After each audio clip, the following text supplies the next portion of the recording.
Ahmedabad plane ક્રેશની ઘટનામાં કુલ 206 DNA match થઈ ગયા છે। 169 મૃતદેહોને પરિવારજનોને સોંપવામાં આવ્યા છે અને બાકીના મૃતદેહોને સોંપવાની કાર્યવાહી ચાલુ છે। તમામ મૃતકોના ડીએનએ મેચ થયા બાદ કુલ મરણાંક સામે આવશે। પ્લેનમાં સવાર 241 લોકોના મોત અને બાકીના અકસ્માતના સ્થળે થઈ રહેલા લોકોના મોત થયા છે, જે મામલે ડીએનએ મેચ કરવાની કામગીરી હજુ પણ યથાવત છે।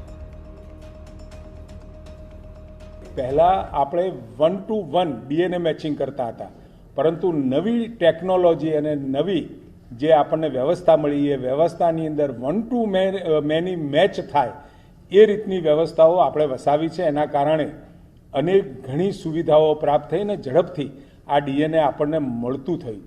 આમ તો સામાન્ય રીતે 72 કલાક પછી આ ડીએનએ મેચ થઈને મળતું હોય છે, પરંતુ રેકોર્ડ સમયની અંદર આપણે આ ડીએનએ મેચ કરવાની કાર્યવાહી કરી અને એના પરિણામે ખૂબ ઝડપથી લોકોને આપણે આ ડેડ બોડી આપવાની, પાર્થિવ દેહો આપવાની આપણે પ્રક્રિયા ચાલુ કરી।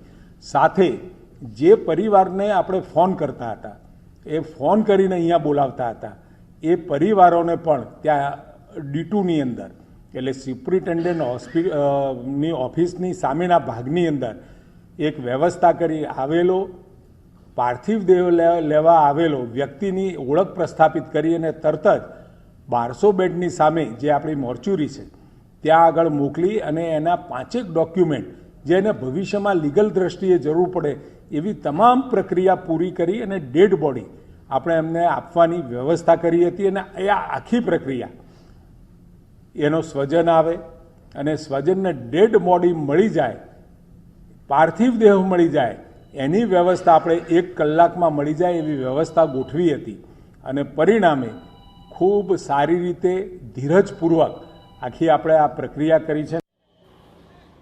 તો એર ઇન્ડિયાએ જાહેરાત કરી છે કે ફ્લાઇટના મુસાફર અને અન્ય જેના મોત થયા છે તેને સહાય આપશે, સાથે જે બિલ્ડિંગને નુકસાન થયું છે તે બનાવી આપશે। આ ઉપરાંત જે રેસિડેન્ટ ડોક્ટર્સના પરિવાર રહેતા હતા તેને પણ નુકસાન થયું છે।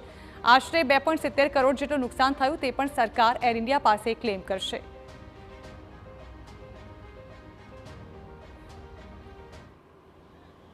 આપણા જે બિલ્ડિંગોને નુકસાન થયું છે એ નુકસાનની પણ ભરપાઈ કરી આપવાની ખાતરી આપી છે, પરંતુ અમે સામેથી અમારા ધ્યાનમાં આવ્યું કે જે રેસિડેન્સ ડૉક્ટરો ત્યાં ફેમિલી સાથે રહેતા હતા એમની માલ મિલકતને પણ નુકસાન થયું છે।